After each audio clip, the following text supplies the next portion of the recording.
Before starting with this review, I just have to say this. To the people in my auditorium tonight who just wanted to be on their phones, who wanted to bring their 4-year-old and play the loudest kid show on their phone, to the couple to the left of me that would not shut the hell up the first 20 minutes of that movie until my friend literally leaned over and said, "Shush," to the person in front of me that just wanted to check the weather today, yeah, go fuck yourselves.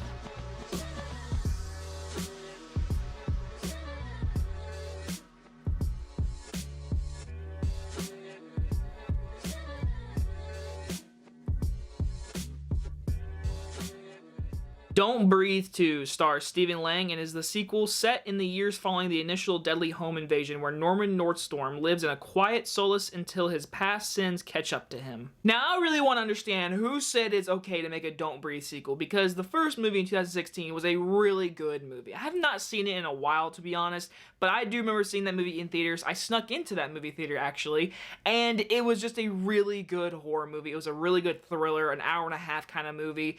And then I saw they're making a sequel, and I saw the trailer, and I was like, oh, they're making the blind man like protagonist, and they're pulling off like a Taken kind of vibe.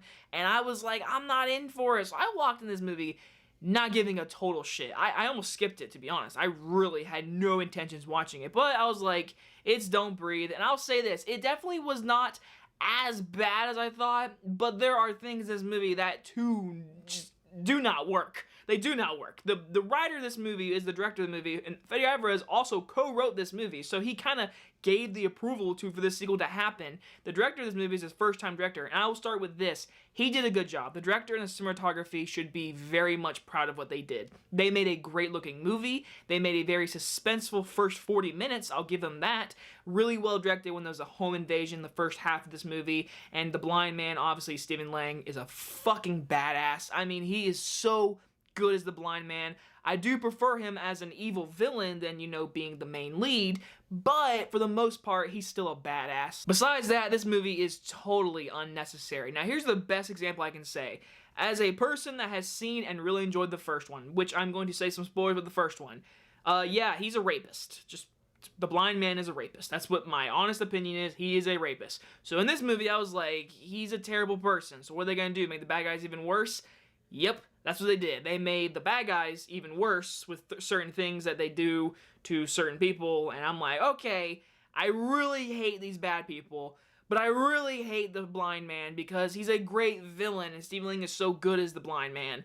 And there's this little girl who's basically having to choose two sides, and basically whoever wins, I mean, she's gonna get fucked either way. But that's my issue, is the movie never gives you a great reason to really pull for the blind man, or when certain things happen, to really pull for other people, because they're like, hey, these are dirtbag people, and he's a dirtbag dude that's blind, and there's a cute dog. We don't kill dogs, but the movie was kind of just all over the place with its story, and the writing did not help. Man, there is some awful dialogue. There is a woman in this movie, and she's basically explaining a procedure, and she does the most worst line delivery I've seen in a big budget movie like all year. I thought she was absolutely not good in that scene. I don't mean to be super mean, but that's just my opinion. She was not great. And everyone else just kind of was like half-assed. The only person that felt like they were really giving it all was Stephen Lang. When he's killing people, it's entertaining. I'll say that. That's what made the movie more enjoyable. Him killing people, how he killed them, how he kind of tortured some of them. Yeah, that stuff, that was enjoyable. And like I said, the directing and cinematography is pretty good. In the first 40 minutes, when it was actual home invasion of the blind man, I was in for it. Then the second half of the movie is a complete action, adventure, slasher, and I just was like, no, I'm sorry, this is not a part 2 to Don't Breathe. It feels nothing like it, and like it's not even scary. Like, the first one was actually intense, thrilling, bite your nail scary. This one is not scary one bit. There's jump scares, but the movie is not scary. But overall, the movie, it's really disappointing. It's not a great movie, but it's better than I thought it was going to be for a sequel to Don't Breathe. I think the writing was really bad, and what they did with these characters, it never gave me the proof of like, oh, he deserved to be a protagonist.